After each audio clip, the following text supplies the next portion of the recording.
So this is on the second part of the emotional and mental boundaries. This is mental boundaries. So mental boundaries define our thoughts and opinions, allowing us to choose what we think about and to stop ourselves from thinking about other things. Additionally, as we form opinions, we have freedom in how we analyze a situation. What information we integrate into this assessment and what our resulting opinion will be. Regardless of whether or not someone agrees with our opinion, it is ours to have and creates a distinction between us and someone else in our lives. Maintaining your own opinion or value about something is one of the components that make you a unique and distinct person. For some reason, rigid mental boundaries can prevent a person from growing and learning. We live in a world where we always are given opportunities to try new things and allow us to grow and become better people. However, if we stuck in our own ways, our mental boundaries can hold us back. It is important to keep out the opinions and thoughts of others that do not relate to our core values, while at the same time allowing some new thoughts and critical thinking. So, critical thinking. Critical thinking is the ability to engage in reflection and independent thinking, and is being able to think clearly and rationally. Critical thinking does not mean being argumentative or being critical of others. Critical thinking skills can be used in exposing fallacies and bad reasoning, and can also be used to support other viewpoints, to cooperate with others in solving problems and acquiring knowledge. Critical thinking is a skill that people develop as they grow and learn. These skills become more important as we get older and are exposed to more and more variety in the world. Some people have difficulty with critical thinking because it requires a person to set aside assumptions and beliefs to think without bias or judgment. This can be very difficult to do. Critical thinking involves suspending your beliefs to explore and question topics from a blank slate point of view. It also involves the ability to know fact from opinion when exploring a topic. So there's actually a quote here at the bottom that says, "Before the day begins, you are not engaged in any physical activities, and it is only physically that you are constrained by the limits of time and place. Mentally, there are no such boundaries." Mendel Schneerson? I don't think I pronounced that right. So, critical thinking practice. These exercises are designed to help you develop and practice critical thinking skills. Pretend that you have been assigned the task of conducting a tour for aliens who are visiting Earth and observing human life. You are riding along in a hot air balloon and you float over a professional baseball stadium. One of the aliens looks down and becomes very confused, so you tell him that there is a game going on. On your own or with your group, which I don't have a group, try to answer the following questions for your alien friend. What is a game? Why are there no female players? Why do people get so passionate watching other people play games? What is a team? Why is it that people in the seats cannot just go down on the field and join in? If you try to answer these questions fully, it will likely become apparent that we carry around certain assumptions and values. We support a certain team, for instance, because it makes us feel like we're a part of a community. Okay. This sense of community is a value that matters to some people more than others. Furthermore, when you're trying to explain team sports to an alien, you have to explain the value we put on winning and losing. When you think like an alien tour guide, you are forced to take a deeper look at the things we do and things we value. They do not always sound so logical and true from the outside going in. So I'm going to attempt these. I don't know how well I'll do without somebody else to bounce off of. So what is a game? A game is any activity that humans participate for their enjoyment, or they watch for their enjoyment. Why are there no female players? Females have their own sport that's called softball. That is very similar. And it's just something females don't seem to be too interested in. Why do people get so passionate watching other people play games? That one would be harder for me. It's because they feel a sense of togetherness, and it's a way of connecting with somebody and getting to know them. What is a team? A group of people who work together.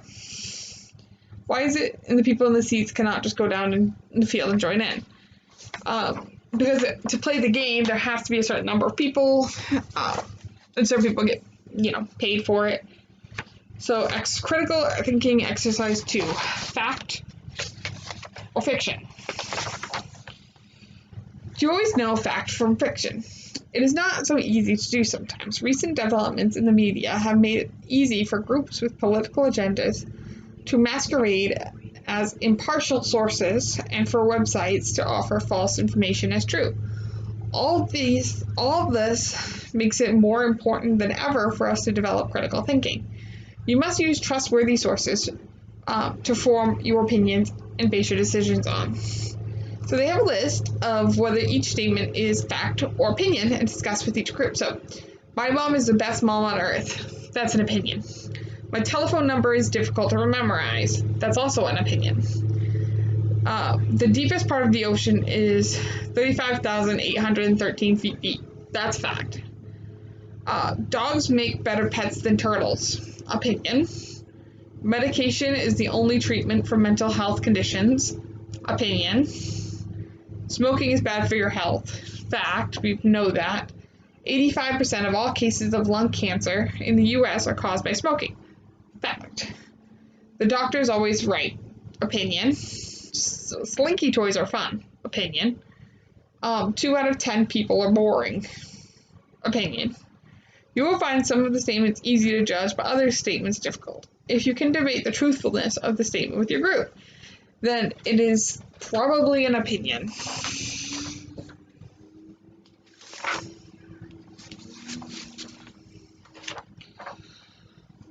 So, Pushing Mental Boundaries by Dean Clausen. How often do you really go for something? I mean, really put yourself out there and achieve your goals. How far do you go and keep going until you achieve it? Maybe it is furthering your education, getting a promotion at work, or reaching a personal best at the gym. So comfort zones. To get anywhere in this life, you have to want to go beyond your comfort zone. Too many people in this world plod along mindlessly, too afraid to do anything about their dreams. A lot of the time people listen too much to what others say, and in doing so, they keep themselves back. Other people may not have had the courage to try it themselves, and instead keep others down at their level. Do not let anybody do this to you, no matter who it is. Move forward and get uncomfortable. When this is achieved, you are going to have to do it again and again, constantly being in an uncomfortable state. This is how we grow and push our boundaries in our lives so that we can enrich. What holds us back? Fear, doubt, apprehension, that uncomfortable feeling in the pit of our stomach, the anxiety that makes us feel sick and makes us doubt what we are doing, sometimes before you even start. What you have to remember is that fear is just an emotion. It does not hold substance. It can be overridden. Do it anyway. Do what you want to do, regardless of how you feel, and you can achieve great things. You will eventually become desensitized to its effects. That isn't to the next new thing you want to do, and then the cycle repeats. However, the more you tackle these feelings, the more used to it you will be, and you will be better equipped to deal with them in the future. Realize your potential. Too many people are stopped in their tracks by fear and never realize their dreams. What I'm saying here is realize your potential and go for it. Do not let anything hold you back. Believe in yourself, keep pushing your boundaries, and you will get to where you want to be. Remember, the key is in handling this emotion. If you are not careful, fear can devour you and completely paralyze you by its effects. Try to not let your fear do this to you. The sick feeling, the shaking, the dry mouth, the tunnel vision, it is the effect of adrenaline, the need for flight or fight that has been built to protect us for thousands of years. However, in modern society, it can be completely misplaced ideal. Remember, it is only adrenaline, the reaction to a stimulus, a byproduct of feeling anxious and stressed. Do not let fear control you. Understand it, and you can master your fear to harness it for your own gains. Fear is the friend of exceptional people. Get used to it and utilize it. What are some areas in your life that you would like to try to push your boundaries? So for me, it's with a job and being confident enough to ask for help. What are some areas in life in which it might not be healthy to push the boundaries? I couldn't think of anything off of the top of my head for answering that one. But anyway, thanks for watching. Hello. I had a goodbye message in some of my other videos. I ended up accidentally deleting it. I just want to take a moment to say thank you for everyone who's watched.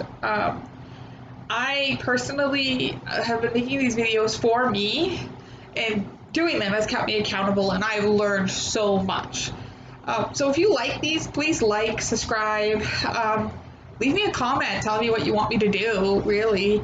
I admit the coping skills ones are a little bit more for fun than for information. But I came up with this idea because of the COVID stuff going on in the world, and I realized now is the time to start taking better care of myself. Not enough people do. Surprisingly, not surprisingly. But with having no classes, no job, no nothing, just sitting around, and that wasn't me. I needed something to do.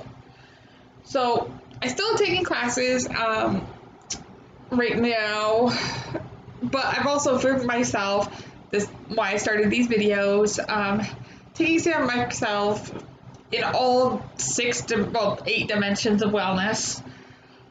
But yeah, so if you like it, well, thank you.